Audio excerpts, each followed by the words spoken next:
we go. Now I turn it on, okay. Using condoms and eating healthy foods. The people just go on with their denial. And these are some negative ads. This one has to do with smoking, of course. I'm not sure if you're the one or that's your kids struggling to survive. Here's one that is your kids. You're strangling your child with secondhand smoke. That's a pretty ugly advertisement. It's like putting a plastic bag over his head, but it's actually a wreath of smoke. There you go. Using cigarettes as bullets to commit suicide. This one I've showed before. I don't know if it was in this class. This has to do with crystal meth. $15 for sex isn't normal, but on meth it is. It's one of those methamphetamines. Have I already showed it in this class? Well, you've seen it. You see all my stuff, at least twice. And this one. Before meth, I had a daughter. Now I have a prostitute. As lovely as that is. I've actually seen people with divots out of their heads like that. Yeah, he didn't use seat belts. Now his head's broken. That's enough. Okay. That's supposed to make you wear seat belts. That's supposed to make you not want to be a prostitute. No, I mean use crystal meth. That has to do with crystal meth. That has to do with smoking, and smoking. And of course, they're not specifically aiming it at you. You know, this is your kids, and that's people have a stronger feeling for their kids. Well, I don't care what I do to myself, you know, but you certainly don't want to strangle your child to death, as ugly as that is. Anyway, okay. Fear, using fear to get the message across. Discrepancy, when the message is very different from the message that people want to hear. Only a credible source can change people's behavior. So you need an individual that, like the President of the United States, presidents normally have that kind of power that he can change the way that we think. Once upon a time, we had a president by the name of Jimmy Carter. He was trying to get us to use less fuel. So he tried to talk us into turning our furnaces down to 68 degrees. He said, well, if you get cold, just wear a sweater. And he was wearing a cardigan at the time. Everybody was pissed, especially the Republicans were really upset. They didn't want to turn the heat down in their house. I think he wanted to put solar panels on the White House too. I think that was later on, but yeah, he's the one that changed the federal speed limit to 55 miles per hour. So that was a constant all over the United States. That was intact until Reagan. So we had 4 years of Carter, and he changed that almost right away. The biggest problem at the time, of course, was that we were paying a lot of money for oil, and we were using oil for heat and whatnot. And the OPEC, the Arab cartels, were getting together and they were raising the price of oil, and they were trying to strangle us, you know, that kind of thing. Anyway, so he decided that we needed to be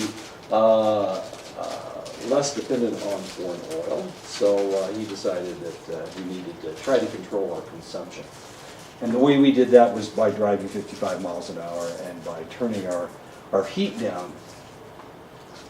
It didn't work very well. Well, it worked okay. There were some states that they didn't do a very good job and they were supposed to give fines to people who had their heaters turned up too high, you know, that kind of thing. It's really kind of strange. A non-credible source is less likely to persuade an audience, even if they don't disagree as strongly.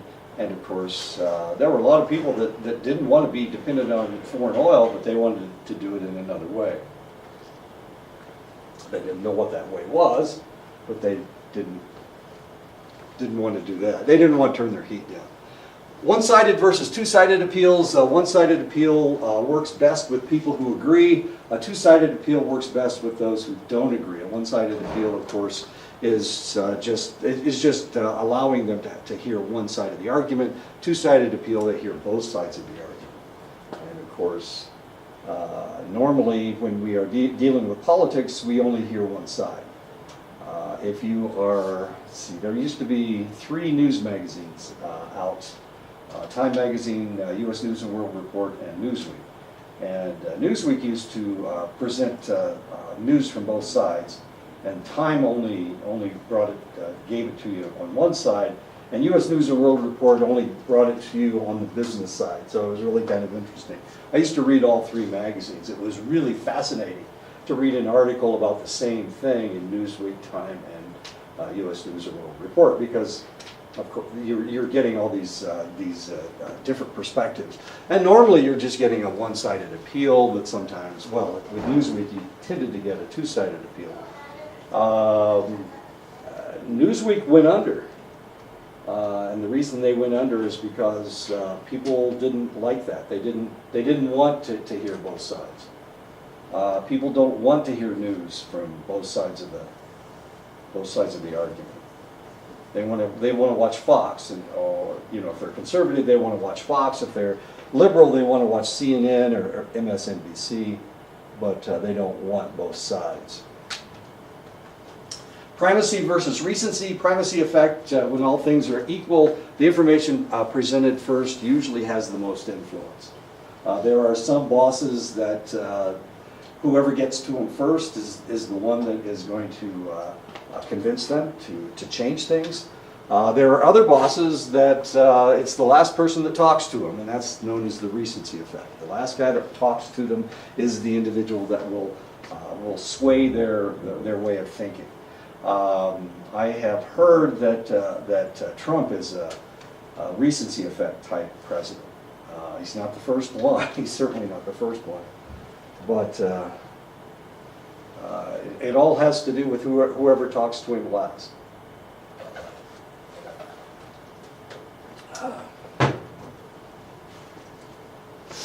Okay, well, anyway. Active experience versus passive reception. When people actively receive a message, taking notes, highlighting, responding, and that's one of the reasons why if you're writing things down, then potentially you're getting a little bit more out of this class. If you're active at taking the message, you're more likely to remember the message than when you passively receive the information. This is one of the reasons. One of the reasons why when you watch television, a lot of times, I can't even remember what I watched on television last night. I can't, and I had the television on until 11:30. I watched it there was nothing on. I'm telling you, there's nothing on. I don't watch SEALs. That seems like what a silly show. I don't watch the SEALs. I don't watch Survivor. My daughter watches Survivor. That just drives me crazy. Oh, we're going to Mystery Island, and I don't know what I'm going to do. And we keep seeing her face. Oh, I'm so scared. We're going to Ghost Island, I guess is where they're going now. Oh, we're going to Ghost Island. I think it was on last night, if I'm not mistaken. Passive reception, such as advertising, is not as powerful, but is received all the same. The reality is that when you look at a picture, an advertisement, you see the entire advertisement. Our brains are amazing. If we can form a picture in our brain, and you're doing that right now, you're forming a picture in your brain, you're very likely to remember that, especially if there's something in there that is shocking or something that is enticing. You're more likely to remember that, even if you only spend microseconds looking at it. As long as you see it and you take in the entire picture, you create a picture in your mind. If you do that, then you're very likely to remember something from that picture. There is material that we readily accept. One of them has to do with whether it's sexual, whether it's attractive. If it's funny, we're going to remember it. If it's frightening, we're going to remember it. So sex, attractiveness, funniness, humor, and being frightening are all things that we remember. And here's one from Thailand. Are you ready? I know she doesn't have any clothes on, but anyway. Shackled, beaten, abused, don't support Thai elephant cruelty, which seems like an odd advertisement. Especially for a Anglo blonde, you know, and how many Anglo blondes live in Thailand and allow themselves to be shackled? I don't. Anyway, it's supposed to make you remember not to support elephant cruelty. As odd as that is, this one's the Got Milk, Chinese Beauty. Zhang Zhi kicks your butt. She before she kicks your butt, she drinks milk, of course, or she paints a white mustache on her lip. I'm not exactly sure which one she does, but of course this is from Hidden Tiger. No, that's not right. Crouching Tiger, Hidden Dragon. Okay, yeah, she's the lady in that movie. There's another one. Aishwarya Rai, if you know anything about Bollywood. She was Miss World in 1987 or something. I know. Why she's doing that with her arm, I have no idea. Maybe in India that's a sexy pose, I don't know. It doesn't seem all that sexy to me, and my shoulder's too sore to even try it. Anyway, so we've got the most beautiful woman in the world. And of course, he's not the ugliest guy in the world. And here they are, they're enjoying a Coke. It's their, my enjoy zone is Coca-Cola. So this is an old Coca-Cola advertisement. And we have, like I said, the most beautiful woman in the world. Or she was in 1986. Well, she still is very attractive. The Marlboro Man. Is he attractive? Is he a cowboy? All the above. Is he displaying his junk?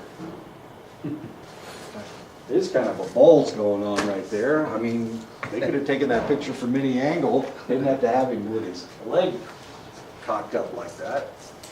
Did they? I don't think you'll see an alpha do that. You don't know, is that right? You wouldn't see it. Okay. If I see it elsewhere, Well, you guys don't wear tight pants? Yeah. not anymore. Not anymore. It's an old advertisement anyway. I'm not exactly sure. Well, I don't know. It's really hard to say. Anyway, he's a cowboy. He's a relatively attractive man, and of course he's smoking Marlboro, and he's got his leg cocked up. This is kind of an interesting advertisement. Any guesses as to what they're advertising? Computers, rubber duckies. Could be computers. Or it could be. I couldn't figure that out. I couldn't figure that out. There's no reason why you should know, because what they're advertising has nothing to do with the picture. A lot of different ways you can see this. Right. This is a advertisement from Denmark. And of course, we've got a man and a woman in the bathtub together. Not that that's important. Well, I guess it is kind of important. And she's on the computer and he's playing with rubber duck, or those aren't even rubber, those are plastic ducks. And she's shocked. She's shocked about something. Save water.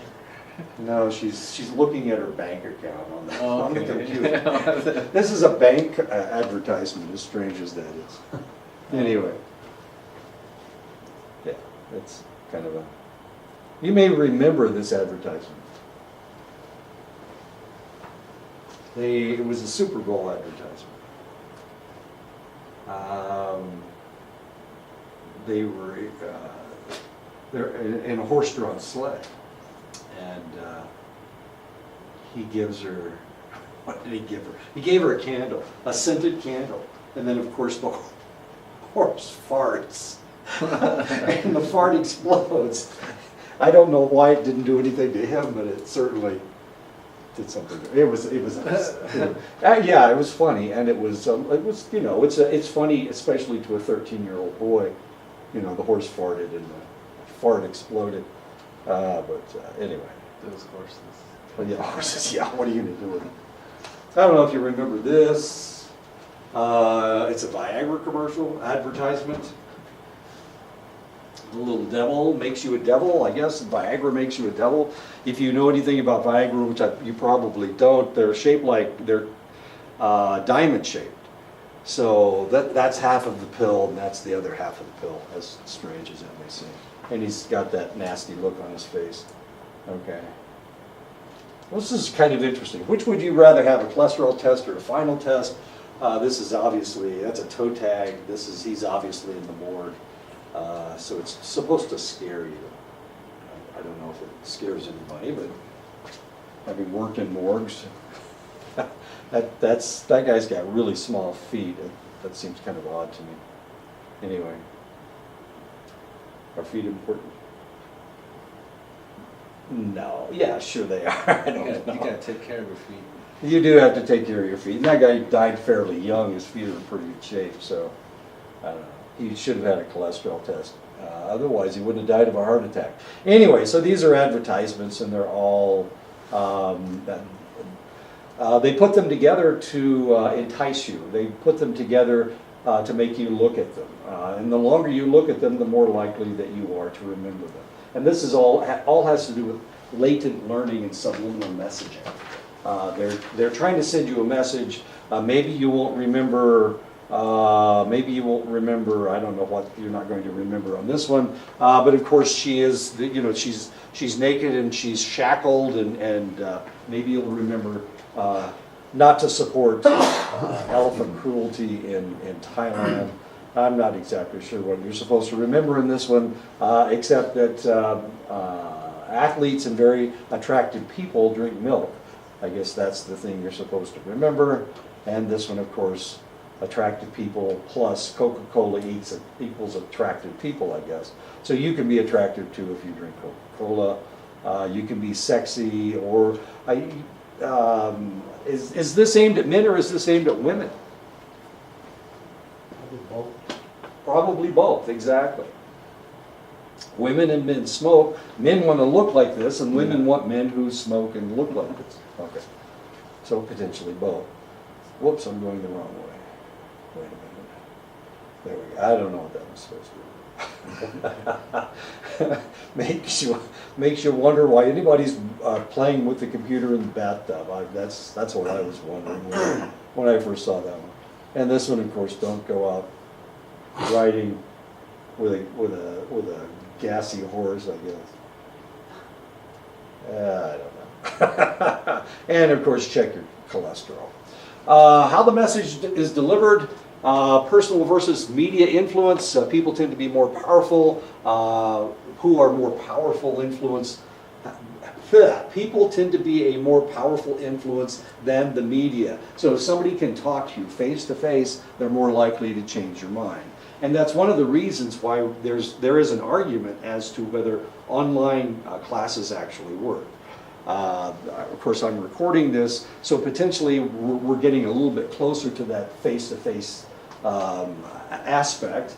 But the question is, do online classes work? Do you learn as much from an online class as you do from a face-to-face class?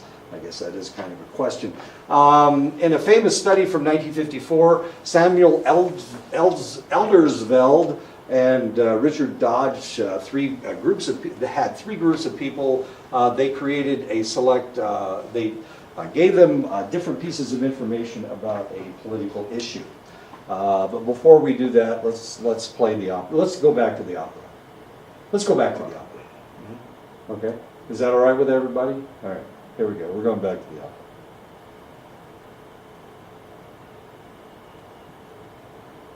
And I'll have to, well.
Pavarotti. Pavarotti. Okay.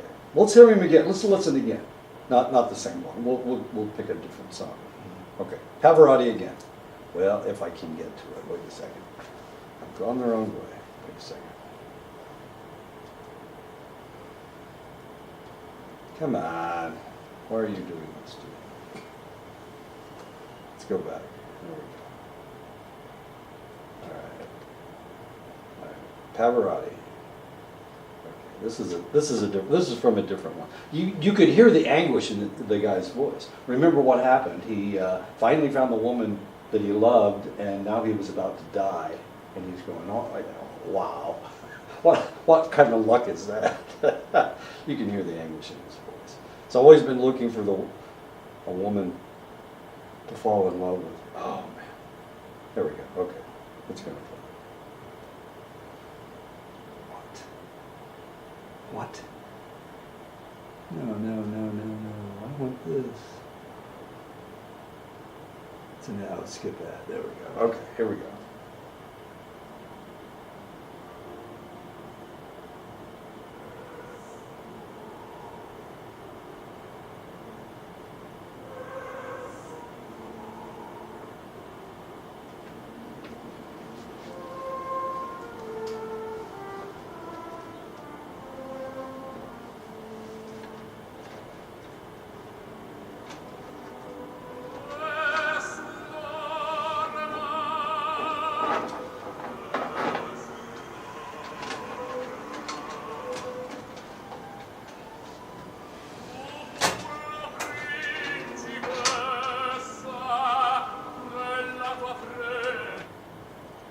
Oh, that worked.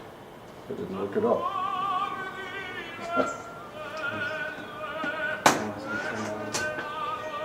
The opposite, we turn it off under the speaker. This is it. Oh.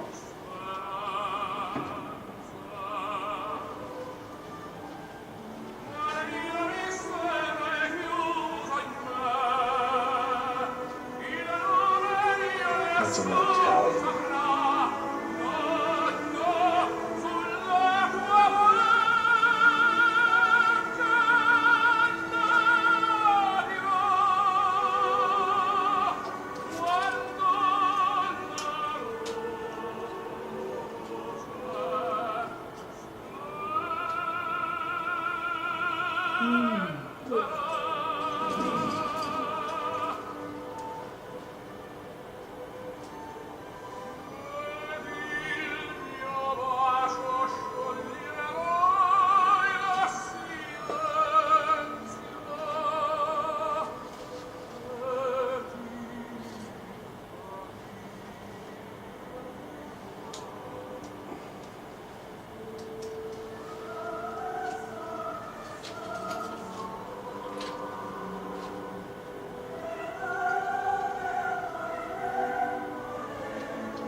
Good job. Okay. Well, this was Nessun Dorma. This is a famous aria from Turandot. Turandot is an opera about a Chinese princess. Chinese princess is gorgeous. Everybody wants to marry her, and so she has all of these suitors. So finally, and she doesn't want to marry any of them. I don't know what's going on. She doesn't want to marry anybody, so she decides that she's going to make them solve a riddle. And if they can't solve the riddle, they're her suitors. I mean, if they can't solve the riddle, then she will execute them. How about that? Okay. So all of these princes are coming from all over China trying to marry this lady. And of course, nobody is solving the riddle, so everybody dies. So this beggar comes to town. And of course, the beggar, it turns out, is actually a prince, but that's neither here nor there. So he says, well, give me the riddle. I can solve it. And she says, and everybody tells him, no, don't do it. You know, nobody's solved the riddle. You're going to die. And so she gives him the riddle, and he solves the riddle, and she's all upset because she's got to marry this guy. And of course, he looks like a beggar. He's got trashy clothes on, and she doesn't want to have anything. She doesn't want to have anything to do with men, let alone this guy. So he says, "Okay, I'll make you a deal. If you can figure out who I am by tomorrow morning, then you can execute me and not marry me." And so she gets the whole city. She gets everybody in the city to try to figure out who this guy is. So that's what Nessun Dorma is about. Nessun Dorma means nobody sleeps, because he's singing that nobody's going to sleep tonight. Everybody's going to be trying to figure out who I am. And of course, that's what the whole aria is about, is the fact that everybody's trying to figure out who he is. I figured out the riddle. Well, he's already figured out. Yeah, he's trying to figure out the riddle as to who he is. So what do you think? Two arias. One's from Tosca. Well, I explained what was going on in that aria, and the second aria was from Turandot. Which one do you like the best? Do you like Tosca better, or do you like Turandot better? Nessun Dorma. Your choice. Turandot? Turandot, Nessun Dorma? I like, yeah, the second one. Second one? Second one. Isn't that interesting? Why do you think you like the second one better than the first one? I think it's the indie. Ah, Makes okay. it very exciting. Okay. The rhythm of it and the tone. Have you ever heard either of those arias before? Well, you heard the one. I played it Yeah. at the beginning of the chapter. You've never heard Nessun Dorma. Actually, you probably have heard Nessun Dorma, because it's of all the arias that Pavarotti sang, this was his theme song. And so, if you heard Pavarotti, if you've ever listened to Pavarotti, this is probably what you heard. And of course, it's far less exciting than Tosca. Tosca is, I finally found the woman I love. Yeah, but it's really kind of interesting. Okay, I was trying to make you, and so the next time you hear either one of these arias, you'll probably listen, because you've already heard them once. It's kind of like music. And if you kind of like the music, then you'll listen to it again, but you have to hear it the first time in order to listen to it. Okay, well, anyway, let's go back to talking about what is going on here. Anyway, okay, so this was the research that they were doing. The first group just read it in the media. They just read the media coverage. 19% changed their mind and voted for the proposal. That's the first one. Why is this happening? What? Okay, now it's going to work. Okay. The second group were influenced through mailings. 45% changed their minds and voted for the proposal. Remember, this is 1954, Eldersveld and Dodge. This is Eldersveld, actually. Okay. And the third group, the last group, were given a personal face-to-face appeal. 75% changed their minds. So if we're trying to change people's minds, the worst way to do it is just to present it on the media. The second better way of doing it is to send them a flyer. But the best way is for people to meet you face to face. And that's what they learned in 1954. Now, why was this important in 1954? Why would they even do this in 1954? Television was brand new in 1954. And people were afraid that, they called it the boob tube, and they were afraid that people were going to be hypnotized by television. And of course, potentially they were to some extent. But the idea was, my goodness gracious, the man with the most money, the man that can put the most advertisements on television is always going to win. And of course, that's what Eldersveld is trying to discover. Is it face-to-face? Is it paper information, getting information in the mail? Or is it the media? Is it television or the radio? What can change people's minds more? And of course, what they discovered was that face-to-face was the best way to change people's minds. But this was very important. This is in 1954. Television started in the United States, around the United States, around 1950. So by 1954, it was an important part of the media. And of course, we didn't know what was going to happen next. Are we hypnotizing people? Are we going to force them to buy all of these products that they don't need just because we have these clever advertisements on television? So this was a huge argument going on in the United States. They were thinking of regulating television more seriously. Of course, we're still having that debate, aren't we? We're still having that debate as far as video games are concerned. How much violence can we have in video games? The school shooting, they could have attacked. They attacked the gun laws, of course, but they could have also have attacked the video games or the media. You know, it was kind of a toss-up. And actually, the NRA, of course, is saying that it wasn't guns. Guns don't kill people. People kill people. I know. I love that argument. That's one of my favorite arguments. Do people really kill people? Do guns ever kill people? Or guns don't have a brain. People kill people. Okay, but do guns? Are they part of it? Are they part of the killing? They're just the tool. It's a tool. Tool to kill. So if we can control the tool, can we stop the killing? 73% of all murders, homicides in the United States in 2016 were by firearms. 73%. Just a thought. And those are the statistics. If I want to kill you, if I want to kill Edison, I'm scared to death of him because he's bigger than I am and he's mean. So if I want to kill Edison, I certainly don't want to attack him with a knife because he'll probably kick the holy hell out of me. But if I can shoot him from across the room, if I can start pumping bullets into him from across the room, hey, a little guy like me can take on a big guy like Edison. Maybe I can win. Just a thought. It's the great equalizer. Don't you remember the Colt 45 was a great equalizer? Two-step flow of communication. In most instances, the media's influence occurs through opinion leaders represented on the media, which in turn influences others. This is known as the two-step flow of communication.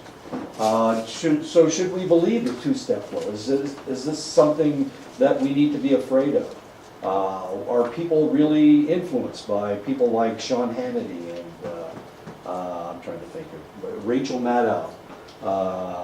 Who else do we have? O'Reilly's off the air for sexual harassment, but do they really influence people? The two-step flow. So if Sean Hannity said it, if Bill O'Reilly said it, it must be true because those guys know what they're talking about. That's one of the reasons that Steve Bannon became one of the advisors for Donald Trump. Steve Bannon, what is his claim to fame? You guys have any clue who this guy is? He was the CEO of Breitbart. Breitbart is an online conservative news magazine on the internet. That's it. That's it? That's it. Was he influential? Did he have anything to do with the way the election turned out? Yeah, because he has so many connections of communications throughout the media and. Yeah, he could put anything up and people would repeat it. And I would see it on Facebook and people would say, well, you know, it's true. It was on Breitbart. I don't know if you remember what was going on in the election. It was really kind of interesting. Anyway, two-step flow of communication. Thus, media influences often occurs despite the fact that a selected individual may not have access to it. So, you know, Francis is telling me that Donald Trump had sex with a porn star. Yeah, Stormy Daniels. That's Stormy Daniels, yeah. Well, where did you hear that? I heard it on the internet with Google. Oh, you Googled it? Well, who gave you that information? What? Google. What? It was like, it just like showed it up, like trending, the Okay. trendings of Trending information? Yeah. I'm sure that Google gets information from other people. They're really not a news source. NBC. It was probably CNN. Could have been CNN. MSNBC. Could have been Fox. I don't know if Fox News is putting this on. I don't know if they care that Stormy Daniels had an affair with Donald Trump. Did he just have sex with her once? Evidently, it was going on for a while, for a couple of months. Anyway, okay. Other individuals with access to the media will influence the individual with information from the media. So, because Francis knows about Stormy Daniels, now I know about Stormy Daniels, and I trust Francis. I believe every damn thing he tells me. So, no matter what your source is. Do you have any other pieces of information that I should know about? Trump's towers in Las Vegas, so more likely Las Vegas is like the seediest part of the nation. Oh, is that? Maybe that's where they hooked up. I don't know. In Las Vegas, huh? So they hooked up in Las Vegas. Or Atlanta. Or Atlanta. That's a pretty seedy place. Yeah. Well, not really. Order persuasiveness, live presentations, videotape presentations, audio tape presentations, and written presentations. How was this delivered? Oddly, messages are the best comprehended and recalled when they're written, though it is the least persuasive of all the means of presentation. And that's because you have to interpret it yourself. As long as you're getting you're getting a live presentation, videotape, or audio tape, you have somebody else telling you what this means. And that's one of the strengths and one of the weaknesses of television. So a newscaster can spin a story, and he can make it look like Donald Trump is the biggest stud in the world because he scored with Stormy Daniels. I mean, how many men have scored with Stormy Daniels? Well, it goes up into the thousands, but she is a porn star after all. However, he was able to score with her. So, you know, so how should we look at this? Should we look at it negatively or positively? Can we spin this in a positive way? Can you? It's an art. It is an art, Yeah. sure, and it all depends on the way that you present the material. Wow, Donald Trump, and look at his wife, and look at all these women that he's had relationships with. My goodness gracious. So you spin it in a way to where you make him as a king. Exactly. With all those women around you. There you go. I'm the king of the world. Everybody wants him because he's such a studly guy. I made that word up. I don't know what it means. I want to be Donald. I want to be Donald. When I grow up, I want to be. Wait a minute, who did everybody else want to be? The Playboy guy. Oh, yeah, Hugh Hefner, yeah, everybody wanted to be Hugh Hefner. Really? Yeah, he never wears clothes, he just wears pajamas all the time. And he puts stars on his thing to indicate how many times he had sex with the Playboy centerfold. I don't know, that's the old days. I'm not exactly sure what's going on anymore. Anyway, so the written presentation, you have to interpret it yourself. And if you have to interpret it yourself, you're less likely to be persuaded because you're reading it in a way, you're the one that chooses how you read that piece of information. But if you're getting the same information on an audio tape, you can't control how that guy talks about something, or the videotape, or the live presentation.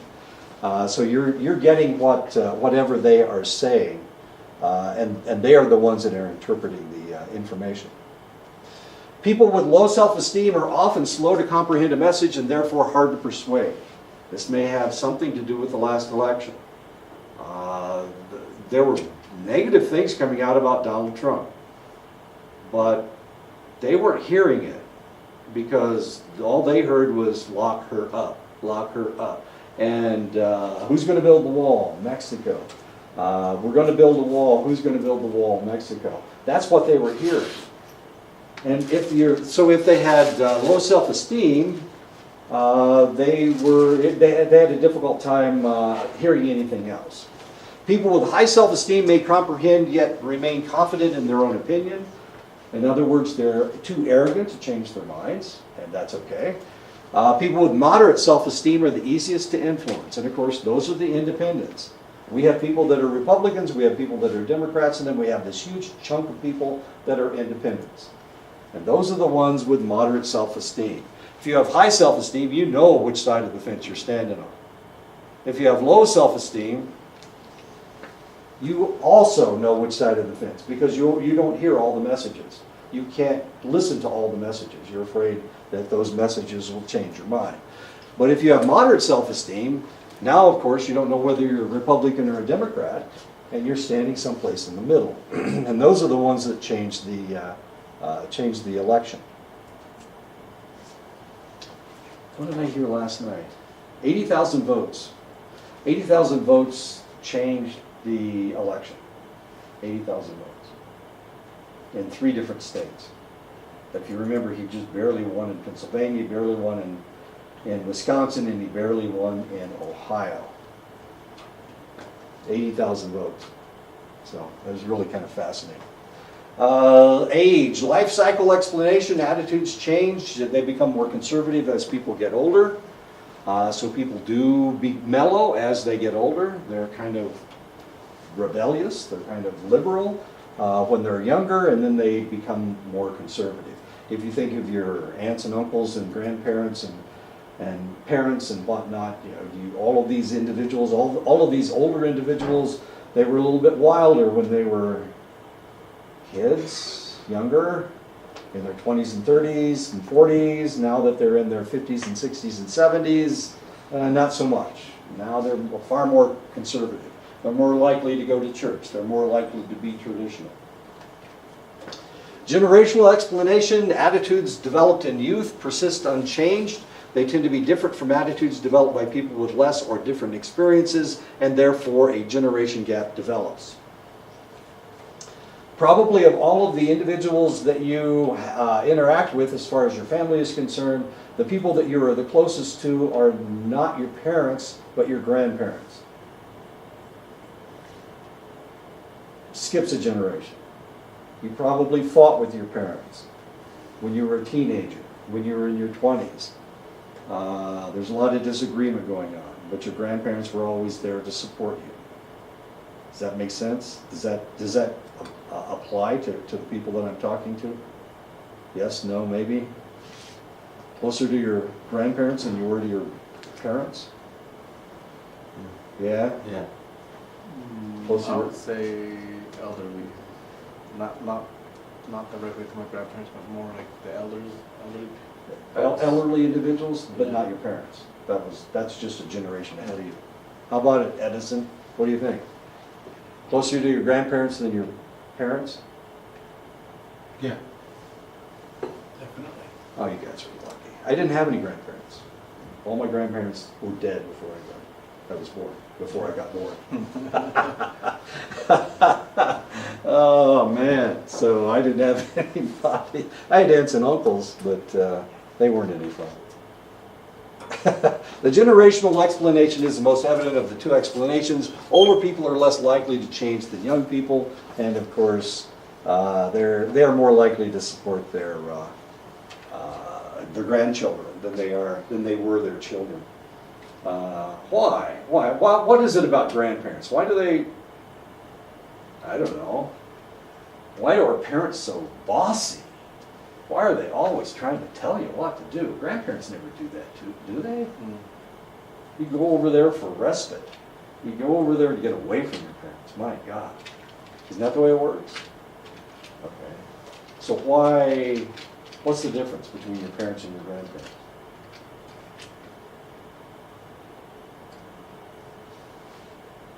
I see it's more understanding, Brian. More like my parents are too much like demanding. They want it done right away. Exactly. And then if like an elderly would explain it to you, and they tell you, take your time. It's right there. You just follow through with it. Don't just Don't hurt yourself. Yeah. Kind of like the way that I teach my classes. I'm like your grandfather. What is going on here? It's the responsibility of your parents to discipline you, but it's not really the responsibility of your grandparents to discipline you.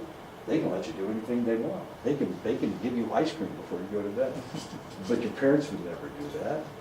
I know. It's kind of funny, isn't it? Kind of interesting. Thoughtfulness. If the message provokes favorable thoughts, it persuades us. If the message provokes us to think of contrary arguments, we remain unpersuaded.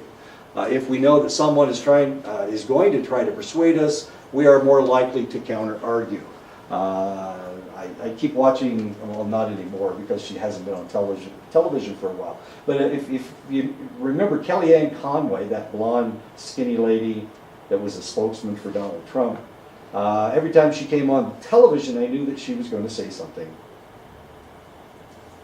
controversial, that she was going to argue with people.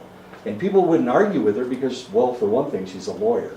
And for another thing, she can really twist a topic around. She's very good at twisting a topic around. So I knew that at any time Kellyanne Conway came on television, or I was watching her on CNN or something, that she was going to say something stupid.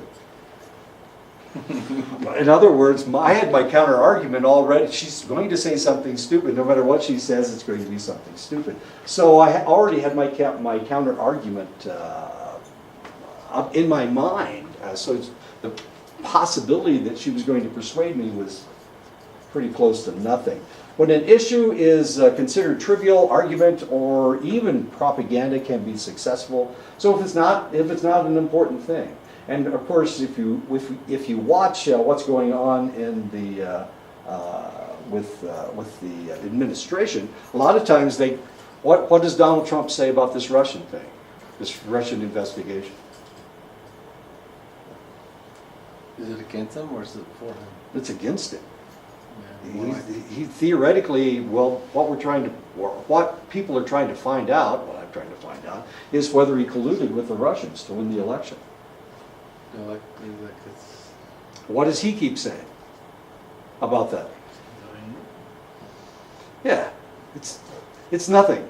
It's nothing. It's something that's trivial. He's trying to tell you that not to worry about it. This is something that, and every time anything comes out that's not negative, he says, well, look, they've proven that it's not important. It's fake news. He's trying to trivialize it, and the more he can trivialize it, the less likely that he will be able to persuade anyone that he's actually committed a crime. He's trying to trivialize it. So that's the way it works. Distraction disarms disargument, or counter-arguing. If an individual can be distracted, they often will be too distracted to counter-argue. So what does he do? He creates chaos. He writes tweets about really strange things. He attacks people that, who cares about Sybil Shepherd or any of these people that he attacks? Jay-Z, why in the world would, so all of a sudden we're talking about Jay-Z and fighting with Donald Trump. Does this make any sense? No, of course not. What's he trying to do? He's trying to distract us with all this triviality. He wants us not to think about the possibility of the Russian collusion. And of course, the more information comes out, the more it looks like maybe there actually was Russian collusion between the Republicans and Donald Trump. Uninvolved audiences use peripheral cues. Trivial matters or uninvolved audiences tend to utilize peripheral cues rather than cognitive cues. And this is something that we're seeing also in this news cycle. One of the things that is happening is there's a lot of individuals that hate politics, that don't want to even talk about politics. So as far as they're concerned, they are uninvolved. So he wants to get these people excited about not being interested in politics, because then, of course, they can't be convinced. then he's got control over them, as interesting as that is. So the uninvolved audience will use the peripheral cues. They won't be listening to the message. What they'll be listening to is which one is angrier. So what has he done lately? One of the things he's done lately is he got angry at Jeff Sessions for not prosecuting Hillary Clinton. That's a very emotional issue. There are a lot of people that really hate Hillary Clinton, especially conservatives.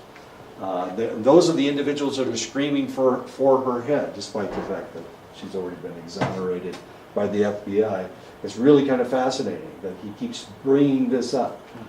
He brought up something else came out recently. Monica Lewinsky came back. Really? Why in the world would Monica Lewinsky come back? Come on. She hasn't been around since what, 2000? Yeah, 2000. She hasn't been around since 2000. Here all of a sudden she's come back. Really? Is this a distraction? Yeah, it's a distraction. It's a distraction for the individuals that really aren't paying attention to what's going on. We can get people to think about issues by using rhetorical questions, by making people feel responsible for the issue and repeating the message. And of course, the more it's repeated on CNN or MSNBC, the more likely the people that watch CNN or MSNBC will think about this issue. Is this still an issue? This whole Russian collusion thing. The election was 14 months ago. How important is this? There are a lot of people in the United States that only want to think about politics in November of a leap year. That's when we have a presidential election. Is any of this important? That's the question. It's beaten to death and it keeps going. Well, they thought that people in the United States would get tired of this issue a long time ago, but we haven't. We don't seem to have it. But of course, the Democrats are the ones that are listening. What about the independents? If we can keep the independents listening, then maybe something can happen. I say we, okay. All this fits. I mean, strangely enough, what's happening in the United States right now fits with what we're talking about. We have different sides that are trying to convince you that either to stop watching or to keep watching because this is very important. And they're using different techniques to get this done. This is all very real. This can change the United States. Potentially the United States has been changed. We have elected somebody that potentially shouldn't have been elected president of the United States. And now this is going to change everything. Is it going to change anything for you guys? How does Donald Trump feel about American Indians? Do you love you guys? No. Wants to become a member of your tribe? No. Wants to be adopted No. as a Navajo? No. He doesn't? No. I don't see He wants it. to move to Indiana. He wants to ship you guys down to Mexico, I have a feeling. We'll see what happens next. Okay. That's all about what we talked about the audience. Okay. A cult is a new religious movement characterized by distinctive rituals and beliefs related to its devotion to a god or to a person, isolation from the surrounding evil culture. It's headed by a charismatic figure. You may remember from the past Jim Jones, probably not, you're probably too young. David Koresh, he was at Waco. Branch Davidians. Sun Myung Moon was a Korean minister who was one of the sons of God. You guys probably didn't realize that. You didn't? Yeah, you remember Jesus Christ, one of the sons of God. But it turns out this guy was too. Isn't that exciting? Is anybody more excited? Well, he has since died. But I know. Millions of people believed it, especially Koreans. Started his own church. And then Marshall Applewhite, we've already looked at Marshall Applewhite. I have a clip from a movie, but I won't show it to you because you can't see it anyway. So you might click on Zoltan. Zoltan. Oh yeah, I think I know which one. Zoltan. Yeah, Zoltan. Yeah. Zoltan. It's about like a cult. Yeah, Mhm. funny. Yeah. David Koresh. Well, yeah, David Koresh started the People's Temple. David Jim Koresh, Jim Jones. Jim Jones. I'm sorry, Jim Jones. Yeah, Jim Jones started People's Temple. Curiously enough, Jim Jones was from Union City, Indiana, which is about 30 miles from where I'm from. So here he started this church. He's kind of an interesting guy. He started out as a minister, and you couldn't figure out whether he was a Church of Christ or Church of God or, you know, Catholic or whatever the hell he was. Nobody could figure out quite what he was. A relatively attractive man.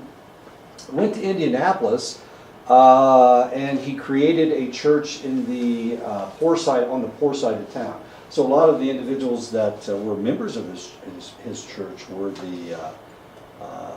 were minorities. They were minorities. Then he went out to California, and he went to South Central LA, and he started accumulating followers. He had some really interesting and strange ideas. You know, they were all religious ideas, and they all had to do with Christ, and they all had to do with religious things, of course. But he felt like he was being persecuted, so he decided that he would move down to Guyana. Yeah, down to Guyana. And he built his own town, and he had all of these followers, and they were doing all these things. Well, he was being accused, he had been accused in Indianapolis of having sex with select members of his congregation. And the question was, how old are these members of your congregation? Are they too young? Anyway, as it turned out, a congressman from California went down to Guyana to find out what was going on. French Guiana. Yeah, French Guiana. And he killed him. He killed him. And then he told his congregation that they needed to commit suicide. It's the only way they were going to get to go to heaven, was to commit suicide. So they did. And that's what happened in Jonestown. They committed suicide. They drank the Kool-Aid. So if you've ever heard anybody talk about drinking the Kool-Aid, that's what they're talking about. Jim Jones did that. David Koresh was another religious figure, very charismatic individual. It was a denomination of Christianity, and he claimed that he was a second coming, that they were all members, as long as they adhered to what he said, that they would all go to heaven with him if he happened to go to heaven. They started accumulating weapons in their. They built a compound out over by Waco, and they started accumulating weapons. They were trying to buy weapons that they weren't supposed to have, that were against the law. ATF came in, and ATF tried to confiscate the weapons, and they fired on the ATF, and they killed like 4 of them. Then the FBI came in and surrounded the place. You may remember this. Yeah, okay. And on a select day, the FBI tried to go in. When they knocked down one of the doors, it was booby-trapped. The place exploded in flames, and practically everybody was killed, including David Koresh, the Branch Davidians. He even said that he was going to resurrect after they killed the whole Yeah, compound. there were like 5 people that survived. They tried to get the kids out. There were kids in there, and actually one of the questions, just like one of the questions with Jim Jones, was he having sex with children? That was the question. And the same thing came up about David Koresh. Was he having sex with children? And most of the kids died in the fire, in the conflagration. This is Sun Myung Moon. Like I said, he was one of the sons of God, or he convinced people that. His church is still intact. He's gone. His wife is still alive, but they would have mass weddings, as you can see. They would have mass weddings. Really kind of fascinating. Very charismatic figure. Grew up poor. David Koresh grew up poor. Jim Jones grew up poor, and by the time they were ready to not be alive anymore, they were all three of them were fairly wealthy. Well, here's a guy that wasn't. He was wealthy before he started his movement. This is Marshall Applewhite in Heaven's Gate. He decided that he could go to heaven, or he could go to outer space. He wanted to join the aliens, and they found out that there was a comet that was coming through, and they, for some reason, they had the idea that that in the tail of the comet was an alien spaceship, and they wanted to go up. They were, beam me up, Scotty, that kind of a situation. They were all computer experts, and that's what they did. That's how they made their money, and they lived in a communal situation. Now, a lot of these situations, not Sun Myung Moon, but David Koresh and Jim Jones had something to do with sex. There was something going on. People were having sex with people they probably shouldn't have been having sex with, but not with this church, and not with Marshall Applewhite. As a matter of fact, he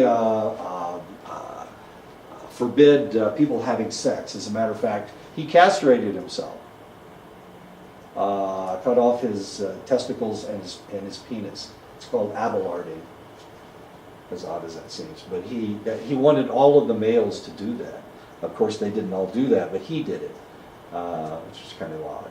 Now, you can still go on YouTube and see some of the interviews they had with members of Heaven's Gate.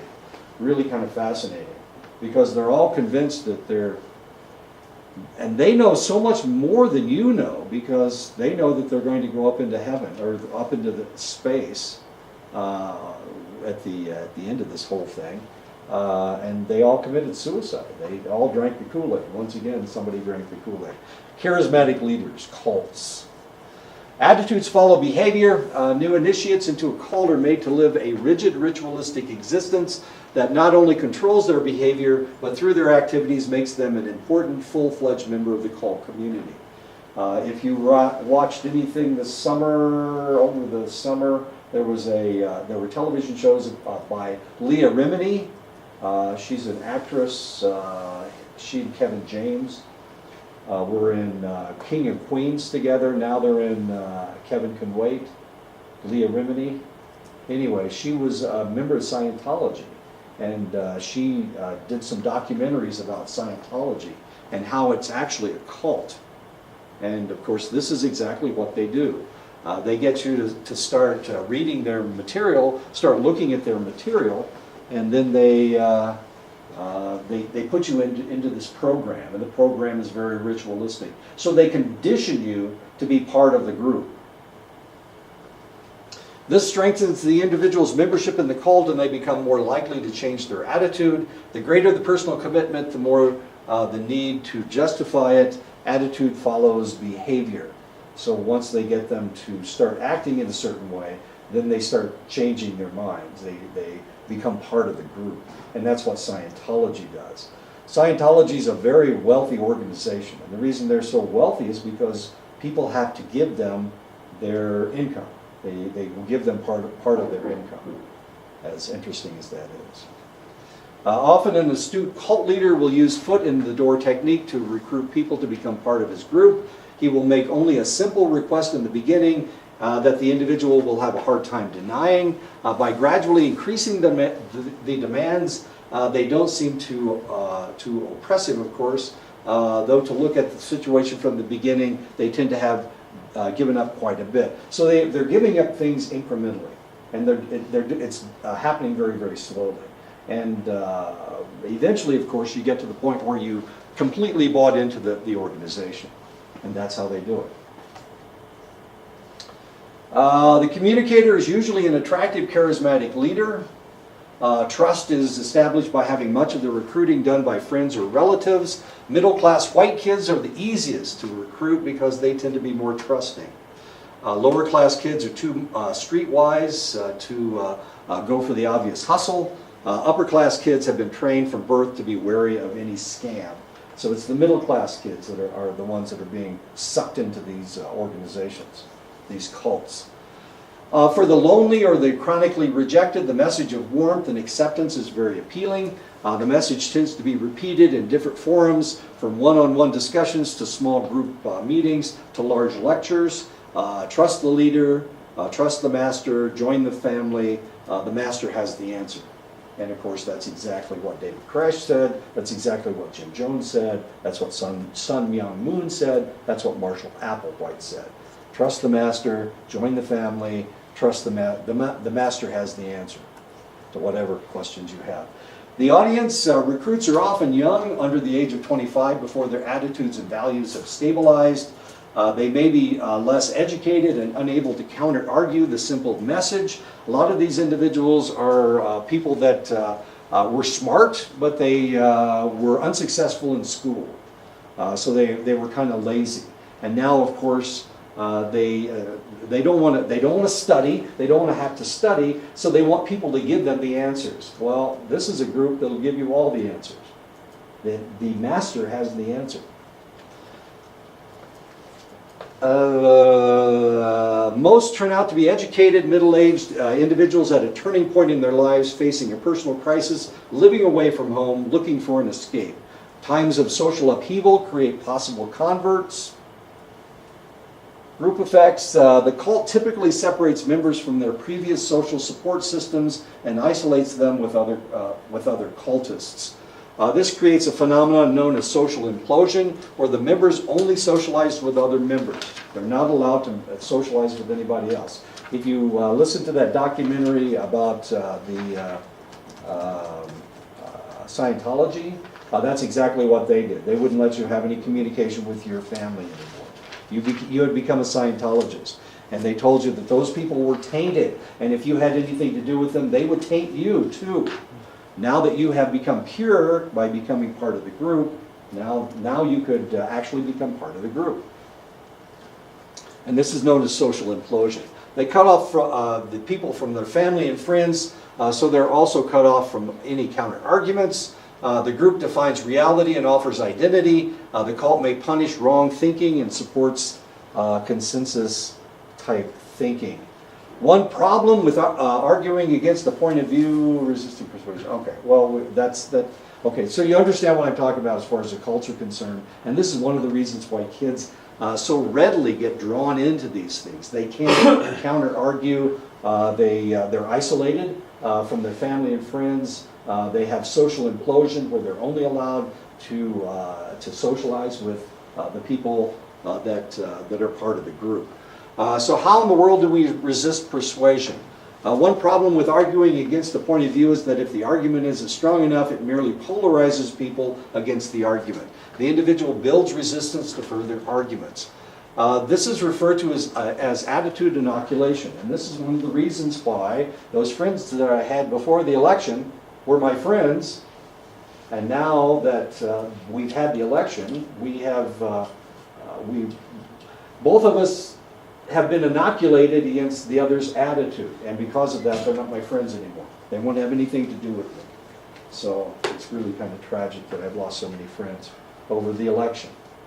But I guess it was the way it's going to work. Anyway, that's known as attitude inoculation, and that's what you need to do. You need to figure out what you believe so that when people try to argue with you, you know that you know what you think and what you believe. Okay, it's time to go. I apologize, I'm a couple minutes over.